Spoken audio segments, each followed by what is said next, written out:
Everyone, स्वागत है आप सभी का आपके अपने YouTube channel easy physics bye क्रांति मैम के साथ। आज मैं आप सभी बच्चों के लिए एक इंपॉर्टेंट सेशन लेकर के आई हूँ, क्योंकि भाई आज मैं आप लोगों को कंप्लीट फिजिक्स में पूरा रिवीजन कराने वाली हूँ सारे फॉर्मूलाज का।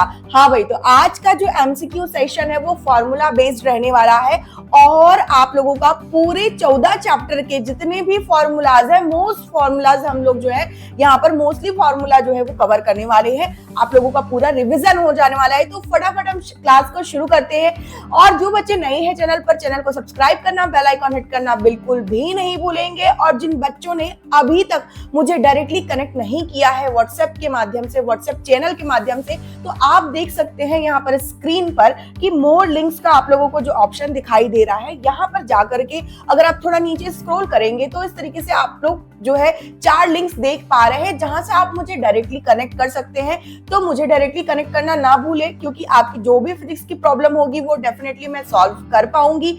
और शुरू करते हैं आज का हमारा सेशन। तो पहला क्वेश्चन आपके सामने स्क्रीन पर, विद्युत क्षेत्र में एक आवेशित कण पर लगने वाले बल का मान क्या होता है? तो ऑप्शंस आपको दिए हैं QE, Q/E, E/Q और स्क्वायर रूट QE। तो भाई आप लोगों को जो है क्विक आंसर करना है, फटाफट से बताएंगे क्या होता है एक आवेशित कण पर लगने वाले बल का मान। ऑफ कोर्स पहले यूनिट से आप लोग का ये क्वेश्चन है, F बराबर QE हम लोगों ने ऑलरेडी पढ़ा हुआ है। तो बहुत ही सरल प्रश्न है ये, डेफिनेटली सरल प्रश्न है, लेकिन आता है एग्जाम में।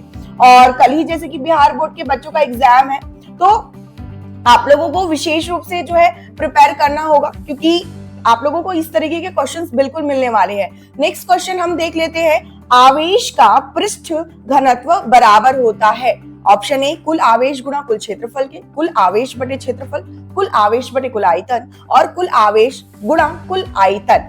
क्विक आंसर, तो यहाँ पर क्या पूछ रहा है कि पृष्ठ घनत्व पूछ रहा है, किसी आवेश का पृष्ठ घनत्व बराबर होता है किसके? बताओ भाई, जल्दी क्विक आंसर बताना है। तो ये पृष्ठ घनत्व के बारे में आप लोगों को पूछ रहा है, मतलब कि आपको क्या पूछ रहा है? सिग्मा के बारे में, राइट? तो ये क्या होता है आपका? आवेश बटे क्षेत्रफल। तो यहाँ पर जो करेक्ट ऑप्शन आपका हो जाएगा, ऑप्शन बी आपका राइट आंसर हो जाएगा। ध्यान दीजिएगा, ठीक है। और यहाँ पर बहुत सारे आपको क्वेश्चंस मिलने वाले हैं जो आपके लिए बहुत ज्यादा जरूरी है, तो इसलिए पूरा सेशन आप लोगों को बिल्कुल अटेंड करना है, चूकना नहीं है सेशन को अटेंड करने से। बढ़ते हैं आगे अगले प्रश्न की तरफ। विद्युत क्षेत्र E और विभव V के बीच का संबंध क्या होता है? तो भाई ये आपके दूसरे अध्याय का प्रश्न, आपने विभव प्रवणता के बारे में पढ़ा है। आप लोगों को याद होगा कि विभव प्रवणता के केस में हम जो है विद्युत क्षेत्र और विद्युत विभव के बीच का रिलेशन देखते हैं। और वो रिलेशन क्या होता है कि जब विभव में, है ना, क्या होता है, जब विभव में दूरी के सापेक्ष परिवर्तन होता है तो वो आपकी क्या कहलाती है? विभव प्रवणता, और वो भी ऋणात्मक दिशा में होती है। तो ऑप्शन ए आपका यहाँ पर क्या हो जाएगा? करेक्ट आंसर हो जाएगा। और विभव प्रवणता एक सदिश राशि होती है। ये सारी चीजें देखो, मैं फॉर्मूला के साथ साथ काफी सारी थ्योरीज भी मैंने आपको रिवाइज करवा दी। अगला प्रश्न है हमारा, विद्युतीय क्षेत्र में किसी विद्युत द्विध्रुव को घुमाने में किया गया कार्य क्या होता है? राइट, तो जब हमारे पास इस तरीके से विद्युत क्षेत्र होता है तो इसके लिए आपका डेरिवेशन 5 नंबर का वो भी इंपॉर्टेंट है, ध्यान रखना। और ये ऑब्जेक्टिव क्वेश्चन भी इंपॉर्टेंट है। अब यहाँ पर आपको क्या पूछा जा रहा है कि मान लो कि यहाँ पर ये आपके क्या है, 2 आवेश रखे हुए हैं, 2 विद्युत द्विध्रुव इस तरीके से। अब इसको घुमाने के लिए आपको किया गया कार्य पूछा जा रहा है। तो इसके लिए हम जो फॉर्मूला डिराइव करते हैं, कार्य बराबर PE 1 - cos थीटा। आपका ऑप्शन ए जो है वो राइट आंसर होगा। टाउ बराबर हमारे पास क्या होता है? PE sin theta. और यहाँ से हम क्या करते हैं? कार्य निकालने के लिए डेरिवेशन करते हैं। तो हम थीटा के रिस्पेक्ट में यहाँ पे क्या करते हैं? थीटा के रिस्पेक्ट में जब अवकलन कर रहे हो, सॉरी समाकलन कर रहे होते हैं, राइट, तो यहाँ पर टाउ की वैल्यू पुट करके हम समाकलन करके ये पूरा डेरिवेशन करते हैं। तो 5 नंबर का डेरिवेशन भी इंपॉर्टेंट है और ये फॉर्मूला भी इंपॉर्टेंट है।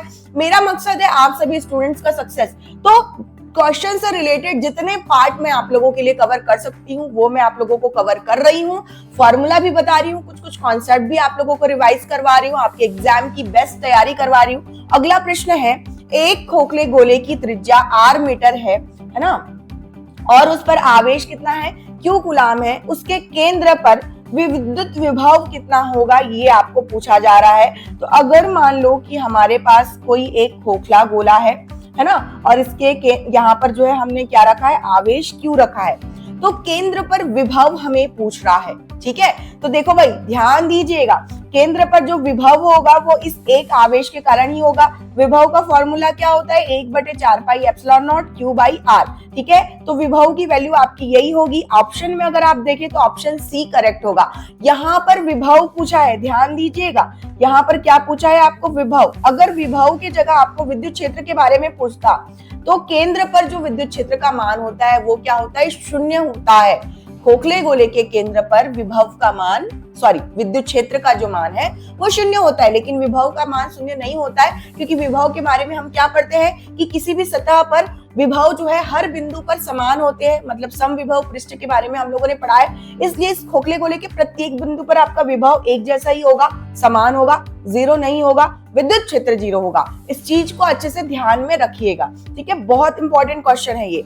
अगला प्रश्न है दूसरे अध्याय से, संधारित्र से संबंधित है। संधारित्र पर आवेश की स्थितिज ऊर्जा का व्यंजक क्या होता है, आपको यहाँ पर पूछा जा रहा है ना। तो जब हम स्थितिज ऊर्जा की बात करते हैं, यानी कि U की जब बात करते हैं, तो हमें 3 तरह के फॉर्मूले दिखते हैं। तो वैसे देखा जाए यहाँ पर जो फर्स्ट ऑप्शन है वो आपका करेक्ट है। यहाँ पर अगर हम स्थितिज ऊर्जा की बात करें तो इसको जो है हम अलग फॉर्म्स में भी लिखते हैं, क्योंकि C बराबर Q बाई V हमें पता है, राइट। तो अगर हम यहाँ पर जैसे C की जगह में अगर Q बाई V रख दे, राइट, तो C की जगह में Q बाई V रखने से ये आपका फॉर्मूला क्या हो जाएगा, Q बाई V, और ये V का वर्ग, V और V कैंसल, तो ये 1/2 QV भी हम लिख सकते हैं। तो अगर मान लो कि यहाँ पर वर्ग नहीं दिया होता तो ये फॉर्मूला भी सही होता। अब इसके अलावा हम और किस तरीके से लिख सकते हैं, तो हम इस फॉर्मूला में अगर मान लो कि क्या करें, अगर हम V की जगह में V बराबर मान लो Q बाई C अगर पुट कर दे, तो ये वैल्यू हमारी क्या हो जाएगी, E बराबर 1/2 और ये C और ये Q का वर्ग बटे C का वर्ग, यहाँ पर एक C और एक C कट गया, तो 1/2 Q का वर्ग और ये C, ये आपका इस तरीके से आएगा।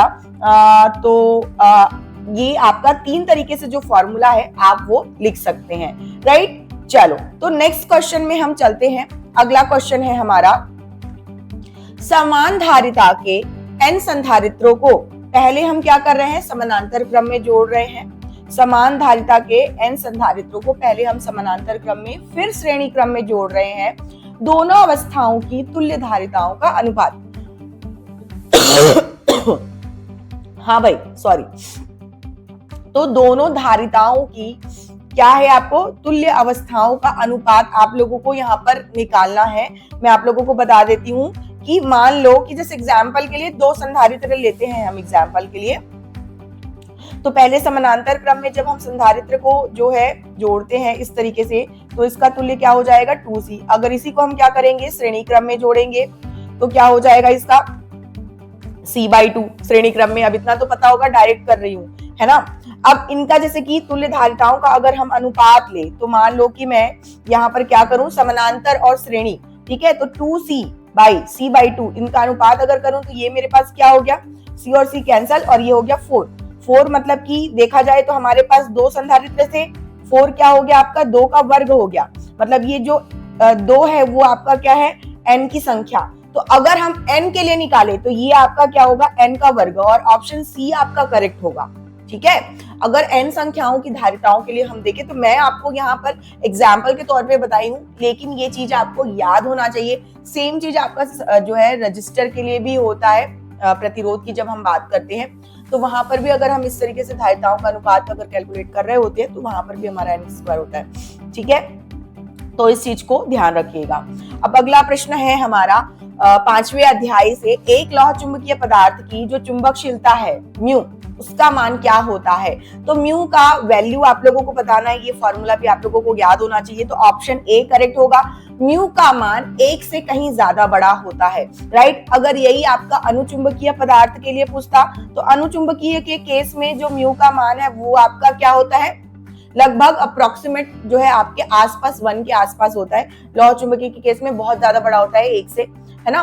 और अगर यही आपका क्या है आपका डायमैग्नेटिक के केस में है, उस केस में क्या होगा। तो ये तीनों चीजें ही आप लोगों को जो है पता होनी चाहिए, तो इस चीज को बिल्कुल रिवाइज करते हुए चले जाना। अगला प्रश्न है आपका तीसरे अध्याय से अनुगमन वेग से संबंधित प्रश्न है। किसी चालक के अनुगमन या संवहन वेग और आरोपित विद्युत क्षेत्र के बीच का संबंध आपको पूछ रहा है, मतलब गतिशीलता के बारे में आपको पूछ रहा है यहाँ पे, ठीक है। तो इसका जो बीच का संबंध रहता है ये आपका क्या होता है, संवहन वेग समानुपाती होता है विद्युत क्षेत्र के। कैसे, जैसे जैसे हम लोग क्या करते हैं, विद्युत क्षेत्र देते हैं, वैसे वैसे मान लो कि देखो यहाँ पे कोई क्या है, चालक तार का टुकड़ा हम लोगों ने लिया और यहाँ पर क्या लगाते हैं, हम वोल्टता लगाते हैं। तो इस वोल्टता की वजह से क्या अप्लाई होता है, यहाँ पर विद्युत क्षेत्र अप्लाई होता है। और इसमें जो क्या होते हैं, मुक्त इलेक्ट्रॉन्स होते हैं।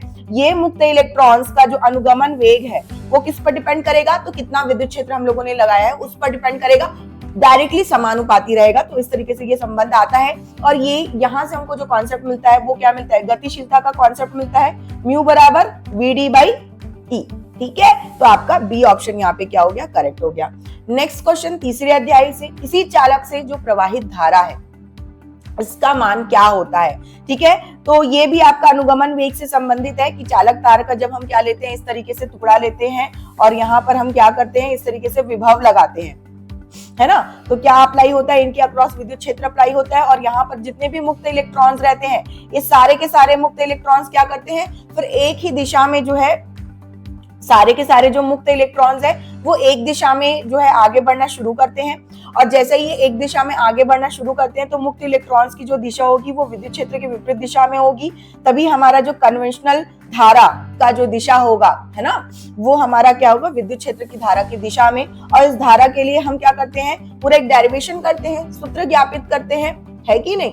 एक सेकंड के लिए मतलब कि अगर मान लो कि n नंबर ऑफ इलेक्ट्रॉन्स इस चालक तार से टुकड़े से अगर जा रहे हैं तो उसके लिए हम क्या करते हैं, NeAVD, ये हमारा जो है क्या होता है, फॉर्मूला हमें मिलता है। मोस्ट इंपॉर्टेंट फॉर्मूला है, इसको जरूर ध्यान रखना, इससे रिलेटेड डेरिवेशन भी इंपॉर्टेंट है। अगर आपने मॉडल क्वेश्चन पेपर किया है तो वहां पर मैंने आप लोगों को ये डेरिवेशन करवाया है। अगर अभी भी नहीं देखा है, अभी भी समय है आपके पास, इत्मीनान से समय है, आप जाकर के बिल्कुल देख सकते हैं। और उन बच्चों के लिए खासकर मैं कहना चाहूंगी, अगर जिनकी भी तैयारी वीक है, जिन्होंने 12th में बहुत ज्यादा लापरवाही की है, वो तो बिल्कुल मॉडल पेपर ही देखो।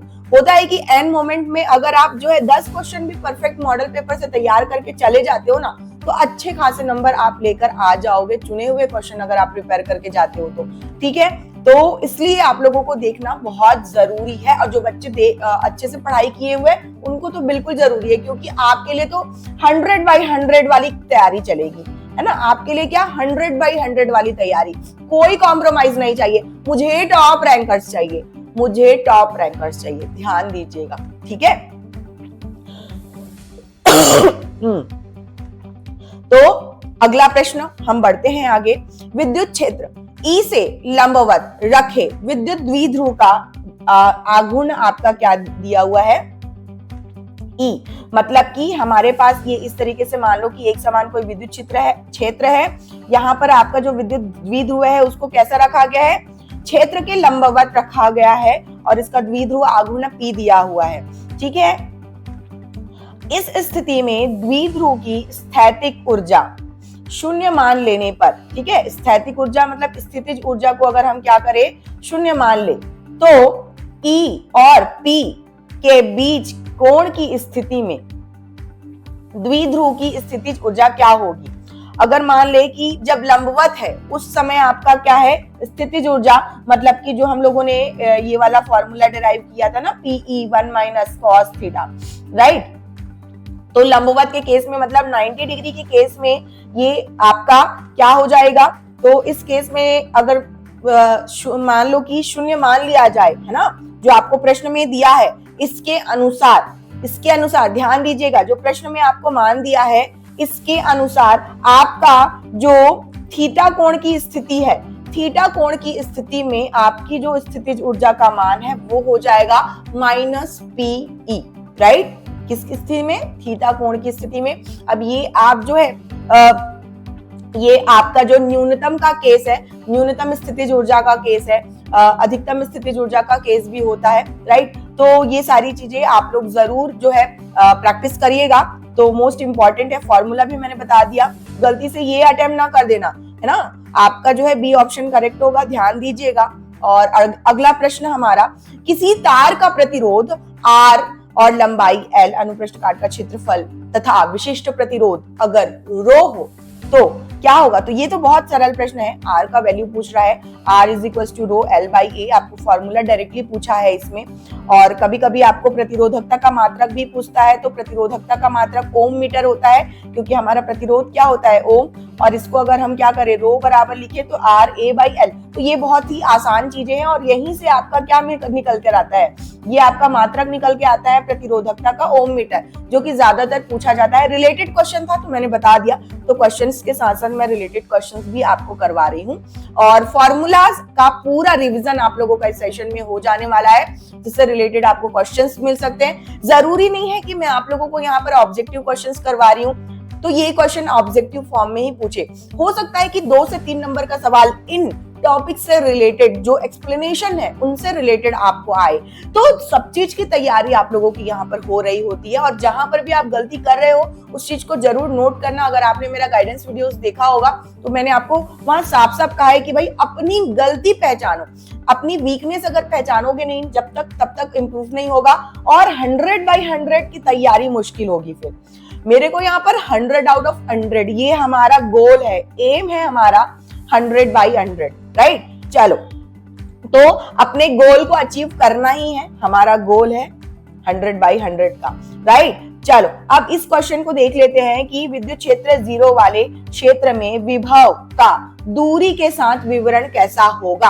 अब देखो, ये सवाल में आपको पूछ रहा है कि अगर कहीं पर विद्युत क्षेत्र का मान 0 हो, तो एक क्वेश्चन हम लोगों ने किया था खोखले गोले वाला, तो बेटा इसी केस में आपका क्या होता है, केंद्र पर जो मान होता है वो क्या होता है, आपका विद्युत क्षेत्र का मान 0 होता है, राइट। अब इसका क्या पूछ रहा है कि अगर विद्युत क्षेत्र 0 है तो विभव का दूरी के साथ क्या विवरण होगा, ये आपको पूछा जा रहा है, ठीक है। क्या ये पूछा जा रहा है आप लोगों को, जहां पर भी विद्युत क्षेत्र 0 है वहां पर विभव का दूरी के साथ विवरण क्या होगा। तो जो आपका विभव है ना, जब हम क्या बात कर रहे हैं, विद्युत क्षेत्र 0 की बात कर रहे हैं, तो वहां पर जो आपका विभव का मान है वो R पर निर्भर नहीं करता, ठीक है। क्या R पर निर्भर नहीं करेगा, ऑप्शन डी आपका करेक्ट आंसर होगा, ठीक है। क्या होगा, E बराबर 0 वाले क्षेत्र में, क्यों, क्योंकि यहाँ पर जो है R का मान फिर आपका क्या हो जाएगा, 0 हो जाएगा। तो यहाँ पर आपका जो है R पर निर्भर नहीं करेगा, मतलब कि ये दूरी पर निर्भर नहीं करेगा, वो रेडियस अलग चीज है, पर ये वाला जो यहाँ R का मान ही 0 हो गया, E का मान अगर केंद्र की बात करें तो है कि नहीं, तो वहां पर आपका जो है मान निर्भर नहीं करेगा R पर। नेक्स्ट क्वेश्चन हम देख लेते हैं, एक तार जिसका चुंबकीय द्विध्रुव आघूर्ण M है और लंबाई क्या है, L है, तो इसको क्या किया जाए, त्रिज्या R के अर्धवृत्ताकार में मोड़ दिया जाए, ठीक है। तो ये मान लो कि हमारे पास एक तार हो गया, इसका लंबाई हम लोगों को L दिया है और इसका द्विध्रुव आघूर्ण, चुंबकीय द्विध्रुव आघूर्ण M दिया हुआ है। इसको बोला जा रहा है कि अर्धवृत्त के आकार में मोड़ दे रहे हैं, जिसका रेडियस हमारे पास क्या है, R है। ध्यान दीजिएगा, है ना। तो यहाँ पर आपको नया द्विध्रुव आघूर्ण पूछा जा रहा है। क्या पूछा जा रहा है आपको, नया द्विध्रुव आघूर्ण पूछा जा रहा है। तो जैसे ही हम क्या कर रहे हैं, L लंबाई के तार को अगर हम इस तरीके से मोड़ दे रहे हैं अर्धवृत्ताकार के केस में, ठीक है, तो जो पूरे वृत्त की परिधि होती है वो आपकी क्या होती है, 2πr होती है, राइट। क्या होती है, पूरे वृत्त की परिधि 2πr। यहाँ पर तो L है, राइट। तो L डिस्टेंस मतलब कि पूरे वृत्त की परिधि अगर आपकी 2πr होती है तो आधे वृत्त की परिधि आपकी कितनी हो जाएगी, आधे वृत्त की परिधि आपकी πr हो जाएगी। तो यहाँ पर πr वैल्यू जो है वो आपका क्या है, L के बराबर, πr वैल्यू आपका क्या हो जाएगा, L के बराबर हो जाएगा, राइट। मतलब कि यहाँ पर जब हम इस तरीके से कुछ रिलेशंस देखते हैं, जब हमारा यहाँ पर क्या था, द्विध्रुव आघूर्ण, चुंबकीय द्विध्रुव आघूर्ण M इस तरीके से जब होता है, राइट, तो मतलब जब हम यहाँ पर वैल्यू निकालते हैं तो क्या निकालते हैं, द्विध्रुव आघूर्ण की जो वैल्यू है वो हमारा जो है एक फॉर्मूला हमारा IA होता है, राइट। रिलेटेड सारी चीजें मैं आप लोगों को बता रही हूँ। चुंबकीय द्विध्रुव आघूर्ण के लिए एक फॉर्मूला हमारा क्या होता है, IA होता है, और एक दूसरा फॉर्मूला जो है हमारा क्या होता है कि आपका जो परपेंडिकुलर लेंथ है ना, नहीं नहीं, इस केस में तो आपका यही होगा, वो आपका चुंबक वाले केस में हो गया, क्योंकि चुंबकीय द्विध्रुव आघूर्ण हम यहाँ पे तार के लिए देख रहे हैं, ठीक है। तो यहाँ पर जब हम नया क्या निकालना चाहे, नया द्विध्रुव आघूर्ण जो निकालना चाहे, तो देखो m तो नहीं होगा, ठीक है, m तो नहीं होगा। अब उसके बाद सेकंड वाला देखें तो ये 2 पाई भी आपका जो है वो नहीं होगा, और यहाँ पर ये m बाई पाई भी नहीं होगा। आप इसको ध्यान में रख लो, इसका जो ऑप्शन डी है वो आपका क्या हो जाएगा, correct answer 2m by pi, ठीक है। क्या होगा, 2m बाई पाई, मतलब यहीं से कुछ रिलेशन आता है, और इसका काफी ज्यादा डेप्थ में कॉन्सेप्ट है, बट क्वेश्चन में भी आपको पूछ सकता है कि नहीं, तो इसलिए आप ध्यान में रखिएगा, इसका ऑप्शन डी करेक्ट होगा। नेक्स्ट क्वेश्चन है, लंबे सीधे चालक से I एम्पियर धारा प्रवाहित होने से इसके R दूरी पर चुंबकीय क्षेत्र, तो एक सीधा चालक, इसमें I धारा प्रवाहित हो रही है, और क्या निकालना है, R दूरी पर अगर हमको चुंबकीय क्षेत्र निकालना है, तो सीधा सीधा आपको यहाँ पर फॉर्मूला पूछा गया है बायो-सैवर्ट नियम के पहले अनुप्रयोग का। तो हमें फॉर्मूला डेफिनेटली याद होना चाहिए, क्या होता है, म्यू नॉट अपॉन 4 पाई, और ये आपका होता है 2I by R। Option A आपका क्या हो जाएगा, करेक्ट आंसर। और इसी को मे भी हो सकता था आपको mu naught upon 2 pi I by R के फॉर्म में भी अगर दिया होता, तो भी आपको यहाँ पर पहचानने आना चाहिए फॉर्मूला को, तो ऑप्शन ए आपका क्या हो जाएगा, करेक्ट आंसर। अब अगला जो सवाल है, संयुक्त सूक्ष्मदर्शी की आवर्धन क्षमता आपको पूछ रहा है, तो ध्यान देना, आप लोगों को 2 चीज की आवर्धन क्षमता अच्छे से याद होनी चाहिए। एक जो है आपका दूरदर्शी, खगोलीय दूरदर्शी की बात करते हैं, और एक संयुक्त सूक्ष्मदर्शी की बात करते हैं। देखो, जब भी आवर्धन क्षमता की बात होती है ना, तो आवर्धन क्षमता के केस में सीधी सी बात है कि जब हम यहाँ पर संयुक्त सूक्ष्मदर्शी या दूरदर्शी की बात करते हैं, तो हमारे पास 2 लेंसेज होते हैं, और वो दोनों ही लेंसेज जो है वो उत्तल प्रकार के लेंसेज होते हैं, राइट। एक का नाम होता है नेत्रिका और एक का नाम होता है अभिदृश्यक। तो दोनों ही लेंसेज की जो आवर्धन क्षमता है उनको मल्टीप्लाई करके हम लोगों को आवर्धन क्षमता कैलकुलेट करना होता है कि नहीं। तो यहाँ पर जो है संयुक्त सूक्ष्मदर्शी के केस की अगर हम बात करें, तो ऑप्शन बी आपका करेक्ट होगा,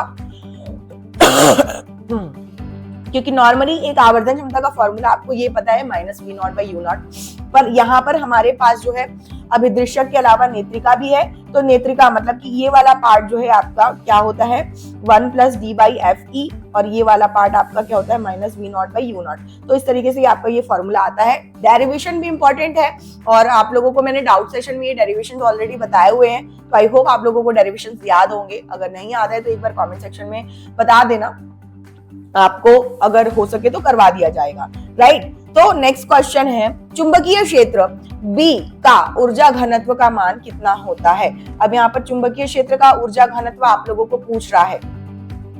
आपको विद्युत क्षेत्र और चुंबकीय क्षेत्र दोनों का ही ऊर्जा घनत्व पता होना चाहिए। ये आपका विद्युत चुंबक, ये 8वें चैप्टर विद्युत चुंबकीय तरंग चैप्टर से आपका ये सवाल है, ठीक है। जब हम यहाँ पर बात करते हैं चुंबकीय क्षेत्र के लिए, तो B का वर्ग बटे 2 म्यू नॉट जो है आपका क्या होता है, ऊर्जा घनत्व होता है चुंबकीय क्षेत्र के लिए। और विद्युत क्षेत्र के लिए बात करें तो 1/2 एप्सिलॉन नॉट E का वर्ग, ये क्या होता है, ऊर्जा घनत्व होता है किसके लिए, विद्युत क्षेत्र के लिए। दोनों ही इंपॉर्टेंट है, चुंबकीय क्षेत्र के लिए विद्युत क्षेत्र ऊर्जा घनत्व और विद्युत क्षेत्र के लिए ऊर्जा घनत्व, दोनों का ही फॉर्मूला ध्यान में रखिएगा। अब अभी इसको 2 नंबर के न्यूमेरिकल में भी आप लोगों को दे सकता है, वैल्यू रख देगी और आपको फॉर्मूला बेस्ड क्वेश्चन दे देगा, आपको सॉल्व करना होगा, तो इसलिए आपको याद होना चाहिए। नेक्स्ट क्वेश्चन देख लेते हैं कि किसी विद्युत द्विध्रुव के अक्ष से r दूरी पर विद्युत क्षेत्र की तीव्रता क्या होगी। तो विद्युत क्षेत्र की तीव्रता किसके लिए, द्विध्रुव के लिए। तो जब हम द्विध्रुव की बात करते हैं, तो द्विध्रुव के केस में जो विद्युत क्षेत्र का जो संबंध होता है दूरी के साथ, वो क्या होता है, r⁻3 के व्युत्क्रमानुपाती होता है। r⁻3 के किसके लिए, विद्युत द्विध्रुव के केस में। अगर नॉर्मल हम किसी एक आवेश के लिए देखें, तो एक आवेश के केस में क्या होता है, r⁻2 के व्युत्क्रमानुपाती होता है। तो इसलिए ध्यान दीजिएगा, यहाँ पर ऑप्शन डी आपका करेक्ट आंसर होगा, राइट। तो अगला सवाल है, अनंत लंबाई के आवेशित बेलनाकार चालक की अक्ष से r दूरी पर विद्युत क्षेत्र का मान। तो गॉस के नियम का पहला अनुप्रयोग, आपको फॉर्मूला डायरेक्टली पूछ रहा है, विद्युत क्षेत्र का मान आपको पूछ रहा है, तो लैम्डा बटे 2 पाई एप्सिलॉन नॉट r, आपका ऑप्शन बी क्या हो गया, राइट आंसर। ध्यान दीजिएगा, फॉर्मूला इंपॉर्टेंट है, याद रखना। आपको बी और सी में कंफ्यूजन हो सकता है, बिल्कुल याद रखिएगा, बहुत इंपॉर्टेंट है ये फॉर्मूला। इस पर बेस न्यूमेरिकल भी दे देगा तो भी बनना चाहिए, क्योंकि फॉर्मूला तो रिवाइज करवा दिया ना, तो बन जाएगा, कोई दिक्कत नहीं है। अगला जो सवाल है, परिनालिका के लिए आपको यहाँ पर फॉर्मूला पूछा है, एल लंबाई की, आई धारा प्रवाहित हो रही है, एन फेरों की संख्या है, और परिनालिका के मध्य आपको चुंबकीय क्षेत्र का व्यंजक आपको पूछ रहा है, बताना है कि क्या होगा। ठीक है, तो ये हमारी क्या हो गई, मान लो कि ये विद्युत रोधी हो गया। अब इसके हम लोगों ने क्या किया, इसके चारों तरफ हम लोगों ने वायर लपेट दिया। आपको यहाँ पर क्या बताना है कि मध्य में विद्युत क्षेत्र, मध्य में चुंबकीय क्षेत्र का मान बताओ भाई। तो इसके लिए आप लोगों को फॉर्मूला याद होगा, mu not an I, right, इस तरीके से। अब यहाँ पर तो इस फॉर्म में दिया ही नहीं है, तो यहाँ पर क्या है, जो एन बराबर है वो आपका क्या है, आपका फेरों की संख्या है पर यूनिट लेंथ। क्या है, फेरों की संख्या पर यूनिट लेंथ। तो इसलिए ये जो फॉर्मूला है आपका mu naught capital N by L I के फॉर्म में हो गया है। ऑप्शन डी आपका करेक्ट आंसर होगा। देखो कॉन्सेप्ट बिल्कुल वही, थोड़ा सा आपको फेर बदल के दे दिया गया है यहाँ पे। ठीक है, तो ये म्यू नॉट एन आई ही है, जिसको आपको पर यूनिट लेंथ के फॉर्म में दे दिया गया है। ठीक है ना, मतलब कि फेरों की संख्या पर यूनिट लेंथ के फॉर्म में। ठीक, तो ये याद रखना, ये आपका जो है टोरॉइड में यूज होता है, लेकिन उसको आपको सोलेनॉइड में ही दे दिया है। ठीक है, तो इसलिए आपको ध्यान रखना बहुत जरूरी है। अगला सवाल ये भी बहुत इंपॉर्टेंट है कि किसी माध्यम की आपेक्षिक परावैद्युतता एप्सिलॉन आर क्या होती है। आपको बताना है एप्सिलॉन आर की वैल्यू। ठीक है, तो भाई जब हम आपेक्षिक परावैद्युतता की बात करते हैं, तो आपेक्षिक का मतलब समझ में आ रहा है, एक माध्यम के सापेक्ष दूसरे माध्यम का परावैद्युतांक आपको यहाँ पर बोला जा रहा है, उसको ही हम क्या बोलते हैं, आपेक्षिक परावैद्युतता। तो होता क्या है, एक जो होता है वायु या निर्वात होती है, जिसके लिए हम लोग क्या लिखते हैं, एप्सिलॉन नॉट, और एक होता है माध्यम। तो यहाँ पर माध्यम की जो आपेक्षिक परावैद्युतांक मतलब कि रिलेशन जो है वो क्या होगा कि वायु या निर्वात के सापेक्ष किसी माध्यम का जो परावैद्युतांक है, उसका जो रिलेशन है, उसका जो संबंध है, वही आपका क्या होगा, एप्सिलॉन आर। और ये आपका ऑप्शन ए करेक्ट आंसर होगा। कॉन्सेप्ट के हिसाब से मैंने समझाया, आपको परिभाषा भी पूछ सकता है, तो इसी को आपको परिभाषा के फॉर्म में लिखना होगा कि माध्यम के परावैद्युता मतलब कि विद्युतशीलता या परावैद्युतता दोनों ही आप बोल सकते हो। तो माध्यम की विद्युतशीलता का जो है वायु या निर्वात की विद्युतशीलता के सापेक्ष जो अनुपात है, वही आपका आपेक्षिक परावैद्युतता या परावैद्युतांक या आपेक्षिक विद्युतशीलता, तीनों शब्द इस्तेमाल किए जाते हैं। ये इसका आपका परिभाषा हो जाएगा। अगला सवाल देखते हैं, तो व्यतिकरण से संबंधित आपका अगला सवाल है, तरंग दैर्ध्य लैम्डा की दो एकवर्णी प्रकाश तरंगे, ठीक है। अब एकवर्णी होना व्यतिकरण का शर्त है ना, तो व्यतिकरण की शर्तें भी पूछी जाती है। आपको मैंने मॉडल पेपर में बहुत अच्छे से करवाया है। मॉडल पेपर 3 ही अभी तक मैंने करवाए हैं, लेकिन एक बात बताऊं, मोस्टली कवर हो गया है आपका। अगर आप 3 भी कर लिए ना, तो भी आप बहुत अच्छे नंबर ले आओगे। इतने अच्छे से कवर हो गया उन तीनों मॉडल पेपर में। पर ऐसा नहीं, मैं अभी और भी करवाऊंगी, गैस पेपर करवाऊंगी, सेट पेपर करवाऊंगी, बहुत सारी चीजें अभी करवाने के लिए समय है अभी आपके फिजिक्स के पेपर में, है ना। बहुत सारे बच्चों का जो पेपर है वो 6 मार्च को ही है। यूपी बोर्ड का भी है, एमपी बोर्ड का भी है और छत्तीसगढ़ बोर्ड का भी है। ठीक है, तो मोस्टली बच्चों के पेपर सेम तारीख में एक दिन आगे पीछे पढ़ रहे हैं, तो दिक्कत की कोई बात नहीं है। अब जो बिहार बोर्ड के बच्चे हैं, इनका पेपर तो नेक्स्ट डे ही है, तो कोई दिक्कत नहीं। आप लोग जो है ये सेशन जरूर रिवाइज करके जाइएगा। मैं आप लोगों को डेफिनेटली समय से शेयर कर रही हूँ ये। तो इस क्वेश्चन को हम सॉल्व कर लेते हैं कि प्रकाश तरंगों के मध्य समपोषी व्यतिकरण हेतु पथांतर कितना होना चाहिए। क्या पूछा जा रहा है आपको, समपोषी व्यतिकरण हेतु पथांतर। तो याद रखना कि जब हम समपोषी व्यतिकरण की बात करते हैं तो m लैम्डा, और अगर यही हम विनाशी व्यतिकरण की बात करें तो उस केस में भी आपको आगे सवाल मिलेगा। नेक्स्ट क्वेश्चन है, चुंबकीय क्षेत्र में गतिमान आवेशित कण पर लगने वाले चुंबकीय बल का सूत्र। चुंबकीय क्षेत्र में गतिमान आवेशित कण पर लगने वाले चुंबकीय बल का सूत्र क्या होता है, लॉरेंज बल। लॉरेंज बल, है कि नहीं। हम लोग क्या करते हैं, विद्युत क्षेत्र के चुंबकीय क्षेत्र के मध्य एक आवेशित कण को लेकर के आते हैं, तो क्या करता है वो v वेग से क्या करने लगता है, गति करने लगता है चुंबकीय क्षेत्र के लंबवत, और इस पर क्या लगता है, एक बल कार्य करता है जो लॉरेंज बल कहलाता है, और ये चुंबकीय बल QV भी sin थीटा होता है, राइट। तो ये आपका ऑप्शन बी करेक्ट हो जाएगा।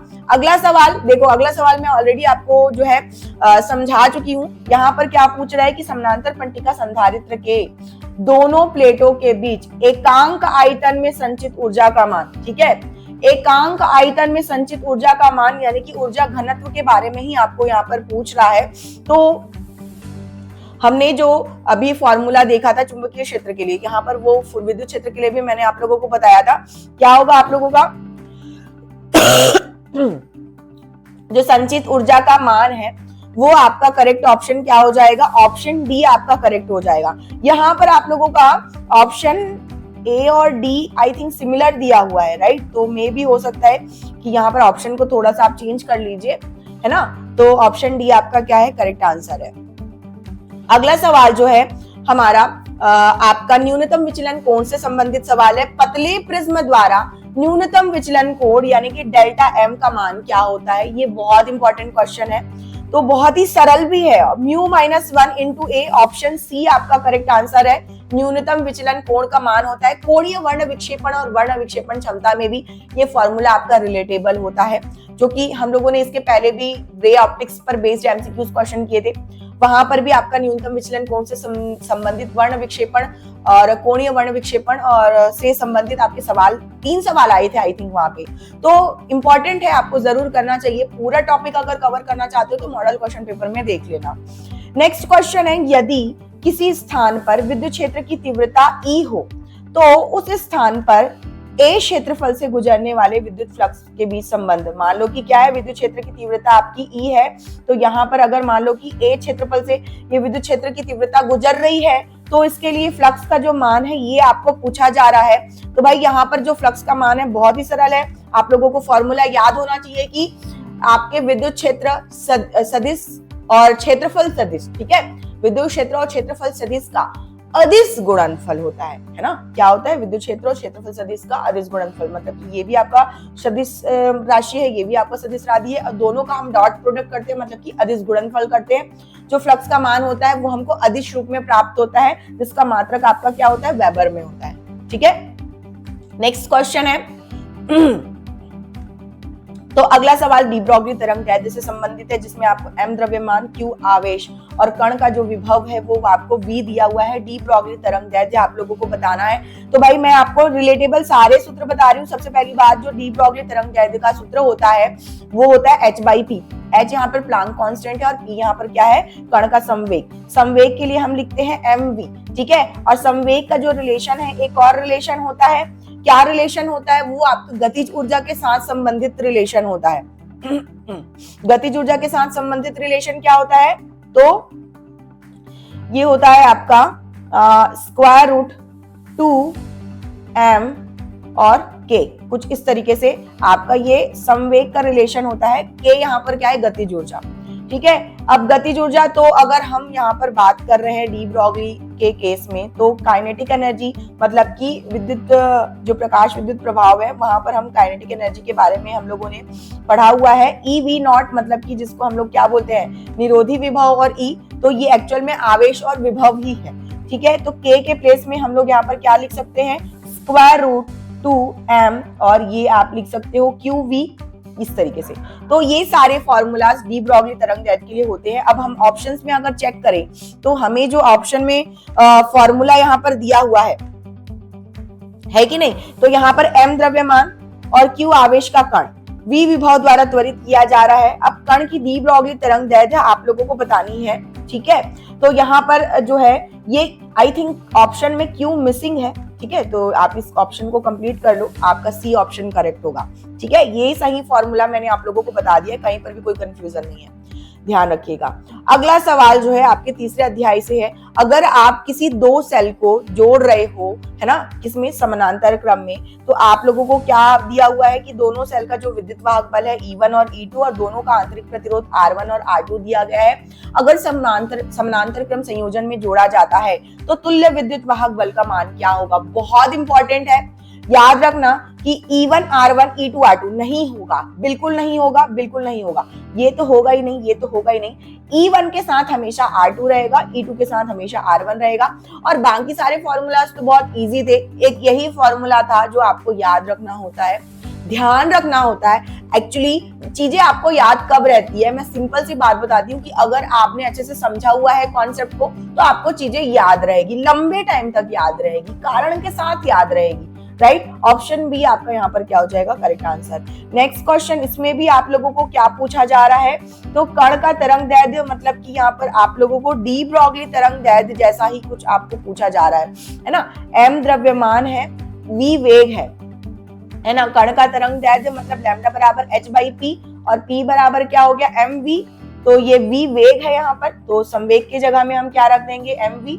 ऑप्शन बी आपका क्या हो जाएगा, करेक्ट आंसर। देखो आपको रिलेटेबल क्वेश्चंस भी कवर होते जा रहे हैं फॉर्मूला बेस्ड यहाँ पर, राइट। लो अगला प्रश्न आपका आ गया यहाँ पर कि यंग द्विस्लिट प्रयोग में संपोषी व्यतिकरण उत्पन्न करने वाली तरंगों के बीच पथांतर का मान नहीं होता। कौन सा मान नहीं होता, ये आप लोगों को बताना है। तो ये तो होता है, इसके पहले हम लोगों ने देखा था, ठीक है।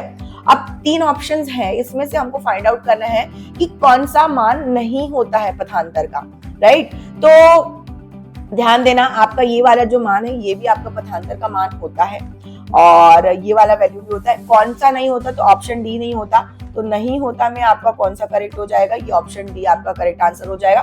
फॉर्मूलाज याद रख लीजिएगा, संपोषी व्यतिकरण के लिए पूछ रहा है, अगर ये संपोषी व्यतिकरण के लिए नहीं होता तो फिर क्या होता है, हो सकता है कि ये विनाशी व्यतिकरण के लिए हो, राइट। तो मे भी आपको आगे क्वेश्चन आए।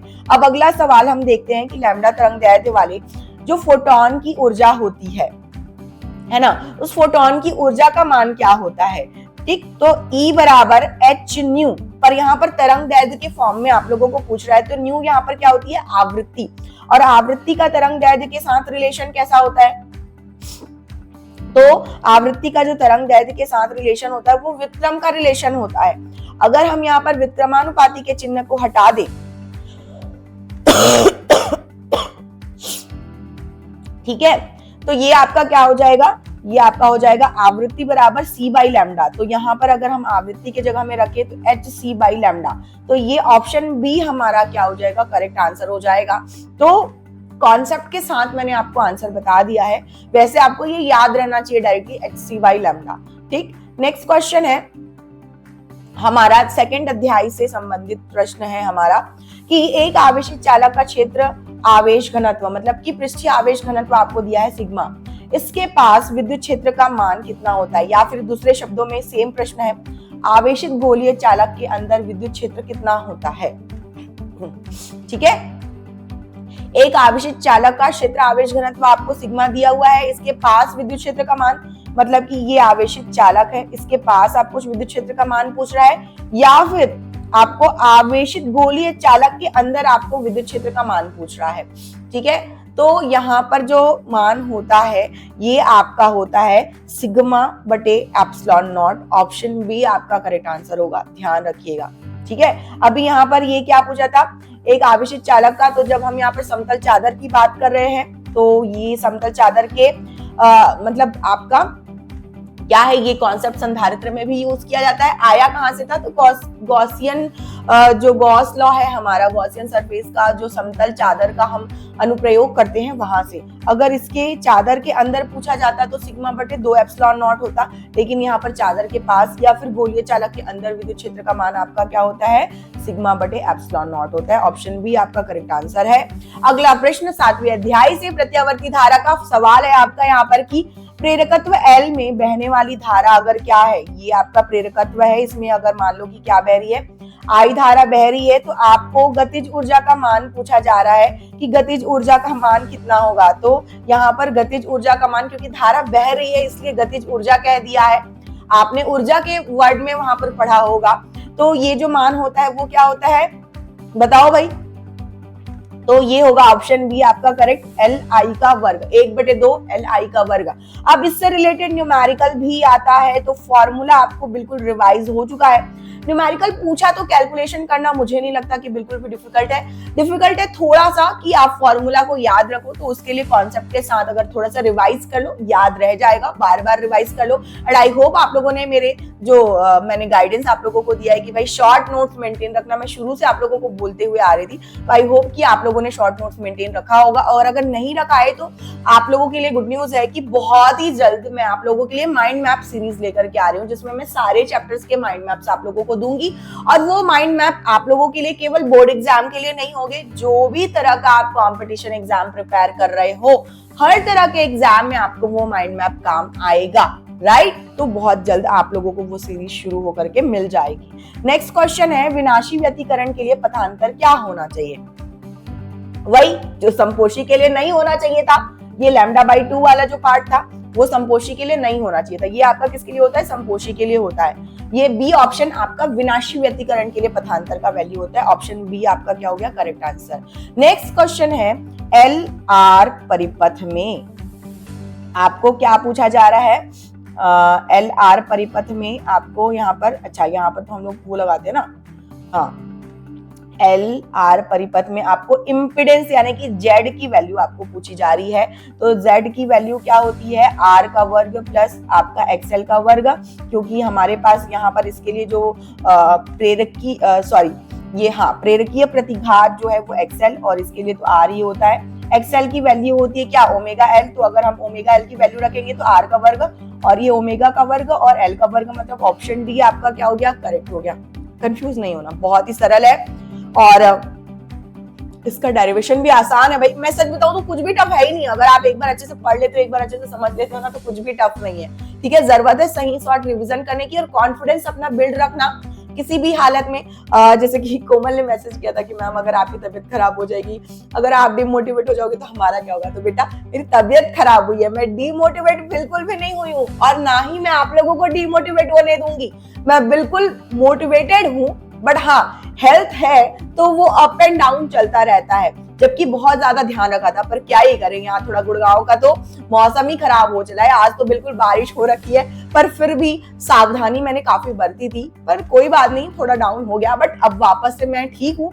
और सावधानी आप भी बरतिएगा, ध्यान रखिएगा, खासकर एग्जाम के टाइम में। कोमल ने ठीक कहा था कि स्टूडेंट्स की तबीयत खराब हो जाती है तो होने नहीं देना है बिल्कुल भी। और कई बार तबीयत खराब होने का रीजन, अगर मैं सच बताऊं तो मेरे को अपना रीजन तो ये समझ में आता है कि काफी ज्यादा देर रात तक के जागना और सोना बिल्कुल हो ही नहीं पा रहा था, क्योंकि बिल्कुल मैं आप लोगों के लिए चीजों को बहुत जल्दी जल्दी लेकर के आना चाहती थी, तो इसीलिए मतलब कि थोड़ा सा इम्पेशेंट हो जा रही थी, है ना, मतलब कि धैर्य रख करके नहीं, मतलब थोड़ी हड़बड़ी हो जा रही थी। अरे यार बच्चों के लिए ये भी करना है, बच्चों के लिए वो भी करना है। तो एक कारण ये भी था जिसकी वजह से थोड़ा मैंने ओवर टाइम वर्क कर लिया था। ठीक है, बट कोई बात नहीं। और इसी चीज का आपको भी ध्यान रखना है कि आप भी पढ़ाई करो, बट इतना नहीं कि तबीयत खराब हो जाए। ठीक है, तो अब वापस से चीजें बैलेंस हो गई है। वो होता है ना, एक बार ठोकर खाओ तो चीजें फिर अपने आप सेट हो जाती है। तो अब वापस से बैलेंस हो गई हूँ, काम भी हो रहा है, ओवर वर्क भी नहीं कर रही हूँ, चीजों को बैलेंस कर लिया है मैंने। आप भी कर लीजिए और एग्जाम के लिए पर्याप्त समय है अभी भी आपके पास, अच्छे से तैयारी हो जाएगी। जो यूपी बोर्ड, एमपी बोर्ड और छत्तीसगढ़ बोर्ड के बच्चे हैं, राजस्थान बोर्ड के बच्चे हैं, उन बच्चों के लिए मैं कह रही हूँ। और बिहार बोर्ड के बच्चों का तो फिर भाई उनका तो निपट गया, है ना। चलो अगला सवाल देख लेते हैं। एलसीआर श्रेणी क्रम परिपथ में ओमेगा यानी कि कोणीय आवृत्ति का एक एसी स्रोत जुड़ा हुआ है। धारा का शिखर मान महत्तम मान होगा कब? धारा का शिखर मान या महत्तम मान होगा कब? तो भाई जब हम यहाँ पर एलसीआर परिपथ की बात करते हैं, ठीक है, तो एलसीआर परिपथ के केस में जब हम लोगों को धारा अधिकतम मिलेगी, कब मिलेगी? तो जब आपका एक्सएल बराबर क्या होगा? एक्सएल बराबर एक्ससी होगा, मतलब कि अनुनाद के कंडीशन में मिलता है। और अनुनाद के कंडीशन में यहाँ पर आवृत्ति का जो आप लोगों को रिलेशन दिया हुआ है, ये आपका होता है 1/वर्गमूल रूट एलसी। ठीक, तो ऑप्शन सी आपका करेक्ट आंसर होगा, ध्यान रखिएगा। है ना। थोड़ा सा आपको प्रश्न को घुमा के पूछ दिया है, डायरेक्ट कोणीय आवृत्ति का मान आपको पूछता है तो आप बता देते, लेकिन यहाँ पे क्या बोल दिया कि धारा का शिखर मान कब होगा। तो भाई जब आपका अनुनाद का कंडीशन होगा, मतलब कि आपका एल और सी के कारण जो आपका प्रतिरोध मतलब जो प्रतिबाधा है वो आपकी हट जाएगी, एक दूसरे को कैंसिल आउट करके जीरो हो जाएगी, केवल और केवल प्रतिरोध के कारण आपका जो मतलब जेड का मान बचेगा, राइट। तो इस वजह से उस कंडीशन में आपका सबसे ज्यादा धारा होगा। नेक्स्ट क्वेश्चन ब्रूस्टर का नियम है। तो भाई ब्रूस्टर का नियम तो बहुत इजी है, ये आपका फॉर्मूला है ब्रूस्टर का नियम। अब इसको परिभाषित कैसे करोगे, तो जब अपवर्तनांक का मान क्या है, आपतन कोण के क्या है, स्पर्शज्या के बराबर होता है, मतलब कि टेंजेंट के बराबर होता है, ठीक है। तो हम उसको मतलब वो कंडीशन आपका ब्रूस्टर का नियम कहलाता है, राइट। नेक्स्ट क्वेश्चन हमारा, किसी चालक की विद्युत धारिता का व्यंजक। तो ये तो बहुत ही सरल प्रश्न है। हम क्या पढ़ते हैं कि हम संधारित्र के केस में क्या करते हैं, संधारित्र के केस में हम जो है यहाँ पर जितना आवेश देते हैं उतना ही इन प्लेट्स पर क्या उत्पन्न होता है, विभव उत्पन्न होता है। तो आवेश विभव के समानुपाती, और यहाँ से हमको ये रिलेशन मिला था। वैसे मैं आप लोगों को डायरेक्टली बता सकती थी, ये क्वेश्चन हम ये फॉर्मूला हम लोगों ने यूज भी किया, पर कोई बात नहीं, अगर क्वेश्चन आया है तो कॉन्सेप्ट भी रिवाइज कर चले, क्या ही दिक्कत है, समय तो पर्याप्त है। और आप लोगों को 45 मिनट में 50 क्वेश्चंस कराना तो अब एकदम बिल्कुल मतलब कि यूं ही करवा देती हूँ मैं, तो कोई दिक्कत की बात नहीं है, कॉन्सेप्ट भी समझा दिया मैंने। और लगभग हम अपने क्लास के लास्ट क्वेश्चंस की तरफ आगे बढ़ रहे हैं। और अगला सवाल हमारा यहाँ पर खगोलीय दूरदर्शक की आवर्धन क्षमता से है। ऑप्शन ए आपका करेक्ट होगा। देखो यहाँ पर खगोलीय दूरदर्शन की आवर्धन क्षमता सबसे सरल फॉर्मूला है F0 minus F0 by FE। अब इससे न्यूमेरिकल भी आ जाता है, ठीक है। और ये फॉर्मूला हम लोगों को अभिदृश्यक और नेत्रिका की जो आवर्धन क्षमताओं के गुणनफल से ही ये डेरिवेशन मिलता है। आई होप कि आप लोगों को डेरिवेशन भी याद हो। और अगला जो प्रश्न है हमारा कि प्रत्यावर्ती धारा परिपथ में यदि धारा I एवं वोल्टेज के बीच में कलांतर क्या हो, फाई, ठीक है। मतलब कि ये आपका वोल्टेज हो गया और ये धारा हो गया, और इनके बीच का आपका जो कलांतर है वो अगर क्या दिया हुआ है, फाई दिया है, तो धारा का वॉटहीन घटक कौन सा होगा। तो देखो भाई यहाँ पर अगर हम लोग क्या करते हैं कि धारा का जो है सदिश घटक निकालते हैं, तो ये I cos फाई वाला पार्ट होगा, ये आपका क्या होगा, I sin फाई वाला पार्ट होगा, ठीक है। तो जब हम यहाँ पर बात करें किसकी कि मतलब कि वॉटहीन धारा की, मतलब कि शक्ति क्षय में कौन सा पार्ट लेगी, तो ऑब्वियस ही बात है कि शक्ति क्षय कब होता है, तो जब विभव और धारा जो है एक कलांतर में होते हैं। मतलब कि ये I cos फाई वाला जो पार्ट है वो आपका शक्ति क्षय में पार्टिसिपेट करता है, और इसीलिए तो आपका ये फॉर्मूला शक्ति का जो है वो VI cos फाई इस फॉर्म में आता है। ये जो है आपका वॉट के साथ वाला धारा पार्ट है। वॉटहीन धारा पार्ट कौन सा हो जाएगा, तो आपका जो वॉटहीन वाला धारा पार्ट हो जाएगा वो I sin फाई हो जाएगा। ऑप्शन सी आपका करेक्ट आंसर हो जाएगा, क्योंकि हमको यहाँ पर वॉटहीन धारा पूछा है, मतलब कि जो आपका शक्ति क्षय में पार्टिसिपेट नहीं कर रहा है, धारा का वह घटक आपका वॉटहीन धारा कहलाता है। तो मैंने परिभाषा भी आपको यहाँ पर बता दी है। और अगला जो सवाल है, विद्युत क्षेत्र 0 वाले क्षेत्र में विभव V का दूरी के साथ विवरण। तो यहाँ पर अगर हम बात करें कि अगर कहीं पर विद्युत क्षेत्र हमारा 0 होगा, ठीक है, तो वहां पर विभव का जो दूरी के साथ विवरण है वो वहां पे जो विभव है वो दूरी पर निर्भर नहीं करेगा, क्योंकि विभव का फार्मूला आप सभी को पता है 1/4 pi epsilon not Q by R। तो R वहां पर दूरी ही होती है। लेकिन अगर विद्युत क्षेत्र 0 है, तो क्योंकि विद्युत क्षेत्र का जो रिलेशन होता है दूरी के साथ वो इस तरीके से होता है, अगर हम किसी एक आवेश की बात करें, तो अगर विद्युत क्षेत्र 0 हो गया तो वहां पर जो विभव का मान है, विभव का मान तो संभवतः बिल्कुल वहां पे होगा, लेकिन वो दूरी के साथ निर्भर नहीं करेगा। ऑप्शन डी आपका करेक्ट आंसर हो जाएगा। अगला सवाल, अनुचुंबकीय पदार्थों के लिए चुंबकीय प्रवृत्ति मतलब कि चुंबकत्व का गुण जो है वो बताती है कि किस पदार्थ में कितना चुंबकत्व का गुण जो है प्रबलता से पाया जाता है। तो अगर अनुचुंबकीय पदार्थों की हम बात कर रहे हैं, तो अनुचुंबकीय पदार्थों की जो चुंबकीय प्रवृत्ति है, इसका परम ताप के साथ हमको संबंध पूछ रहा है। परम ताप के साथ जब संबंध की बात करें तो क्या होता है, ये परम ताप के विक्रमानुपाती होता है। मतलब कि अब इससे रिलेटेड कॉन्सेप्ट और मैं आप लोगों को बता रही हूँ कि अगर लौह चुंबकीय तत्व की प्रवृत्ति अगर मान लो कि झाई है इस टाइप से, और अगर मान लो कि यहाँ पर क्या हो रहा है, जैसे ही तापमान बढ़ता है तो वैसे ही चुंबकीय प्रवृत्ति क्या होती है, घटती है।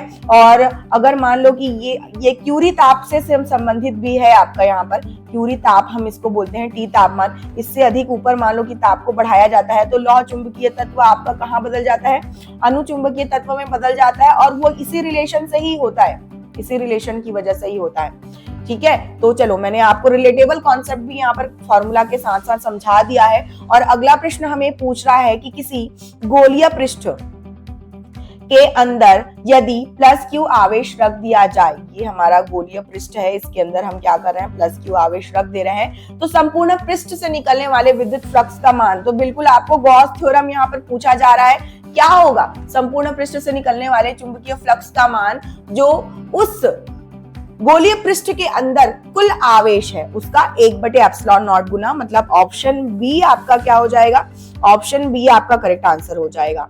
अगला जो सवाल है, यदि किसी उच्चाई ट्रांसफार्मर के प्राथमिक एवं द्वितीयक में क्रमशः हम क्या करें, N1 और N2 फेरे लपेट दें, तो ये आपका ट्रांसफार्मर हो गया, ये आपका क्या हो गया, प्राथमिक, और ये आपका क्या हो गया, द्वितीयक। तो अगर उच्चाई ट्रांसफार्मर बनाना है तो उच्चाई ट्रांसफार्मर के केस में हमारा क्या होता है, द्वितीयक साइड में हमारी जो वाइंडिंग्स की जो नंबर ऑफ टर्न्स की जो संख्या है वो क्या होती है, वो ज्यादा होती है। तो मतलब कि क्यों होती है, ताकि हम लोगों को विभव का मान यहाँ पर बढ़ा हुआ मिले सेकेंडरी साइड में, मतलब कि द्वितीयक साइड में, राइट। तो यहाँ पर हमारा जो रिलेशन हो जाएगा वो क्या हो जाएगा, N2 is greater than N1, option B आपका करेक्ट हो जाएगा उच्चाई ट्रांसफार्मर के लिए। अगला सवाल, चुंबकीय क्षेत्र में बी में अवस्थित M चुंबकीय आघूर्ण वाले धारा पाश द्वारा अनुभूत बल आघूर्ण टाउ का मान आप लोगों को पूछ रहा है यहाँ पर। ठीक है, तो भाई टाउ का मान अगर विद्युत क्षेत्र के केस में करें तो P क्रॉस E, और यहाँ पर जो है हमारा ऑप्शन ए करेक्ट होगा, चुंबकीय द्विध्रुव आघूर्ण के साथ चुंबकीय क्षेत्र का क्रॉस प्रोडक्ट हमारा क्या होता है, बल आघूर्ण का मान होता है। ठीक, अगला सवाल हम देखते हैं कि तरंग का जो कलांतर फाई का जो पथांतर डेल्टा एक्स के साथ क्या रिलेशन होता है, तो ये बहुत इंपॉर्टेंट है, आप इसको याद रखना कि फाई का जो डेल्टा एक्स के साथ रिलेशन होता है, तो डेल्टा एक्स बराबर लैम्डा बटे 2 पाई और phi. I am really sorry. तो ये आपका क्या होता है रिलेशन, ऑप्शन सी आपका क्या है, करेक्ट आंसर है। ठीक है, तो ये फॉर्मूला आप ध्यान रखिएगा। अगला प्रश्न है, एल आर परिपथ का जो शक्ति गुणांक का मान होता है। ठीक है, शक्ति गुणांक मतलब कि आपको कॉस फाई का मान पूछ रहा है। ठीक है, तो कॉस फाई का मान देखो R/Z होता है। अगर हम एल आर परिपथ की बात करें तो एल आर परिपथ के केस में Z का मान हम लोगों ने ऑलरेडी देखा है, R का वर्ग plus omega square L square, right. तो देखो ये R की वैल्यू तो R होगी, लेकिन शक्ति गुणांक का मान अगर हम देखें तो ये क्या हो जाएगा आपका वर्गमूल R का वर्ग ओमेगा स्क्वायर L स्क्वायर, मतलब कि ऑप्शन सी आपका करेक्ट आंसर हो जाएगा, राइट। तो नेक्स्ट क्वेश्चन हम देख लेते हैं कि खगोलीय दूरदर्शक की नली की लंबाई। तो भाई जो खगोलीय दूरदर्शक होता है आप लोगों के पास वहां पर 2 लेंसेज इस तरीके से होते हैं। ठीक है, और जब नली की लंबाई की हम बात करते हैं तो नली की लंबाई जो L होती है वो अभिदृश्यक और नेत्रिका दोनों की फोकस दूरी का एडिशन होता है, मतलब कि आपका डी ऑप्शन यहाँ पर करेक्ट आंसर है। ठीक है, नली की लंबाई पूछ रहा है, ध्यान रखना। अगला सवाल है, संयुक्त सूक्ष्मदर्शी की आवर्धन क्षमता के लिए कौन सा संबंध सही है। ठीक है, तो एक बार हम लोगों ने ऑलरेडी देखा है -V0 minus V0 by U0, क्या देखा था, लिख देते हैं भाई, -V0 बाई U0 और ये 1 + D/E FE, राइट। यहाँ पर जो है आप लोगों को जो है थोड़ा सा चेंज करके दिया है, ये जो V0 बाई U0 की जगह में L/F0 भी लिख सकते हैं। क्यों, क्योंकि L जो है ये नली की लंबाई है, और अगर आप डेरिवेशंस को थोड़ा सा तोड़ मरोड़ के, मतलब अगर आपने प्रैक्टिस किया होगा तो इस फॉर्म में भी फॉर्मूला लिखा जाता है, तो ध्यान रखिएगा। अगला जो सवाल है यहाँ पर, अगला सवाल जो है हमारा आखिरी प्रश्न है आज का। तो हमने कुल 50 सवाल किए हैं लगभग 45 मिनट में। अगला सवाल, यदि किसी सुचालक की सतह के प्रति एकांक क्षेत्रफल पर आवेश सिग्मा हो तो, ध्यान दीजिएगा यहाँ पर सुचालक की सतह मतलब एक चालक की सतह की बात हो रही है, तो सतह के बिंदु पर विद्युत क्षेत्र की तीव्रता आपको पूछ रहा है। ठीक है, सतह के बिंदु पर विद्युत क्षेत्र की तीव्रता। ठीक, तो यहाँ पर यदि किसी सुचालक की सतह, ठीक है, तो यहाँ पर देखो सुचालक यानी कि चालक धातु के लिए पूछ रहा है कि प्रति एकांक क्षेत्रफल पर क्या है, मान लो कि ये आपका चालक की सतह पर प्रत्येक क्षेत्रफल पर ये सिग्मा आपको क्या दिया हुआ है, आपका जो है क्षेत्र पृष्ठीय आवेश घनत्व। तो आपको किसी बिंदु पर विद्युत क्षेत्र की तीव्रता पूछ रहा है, ठीक है।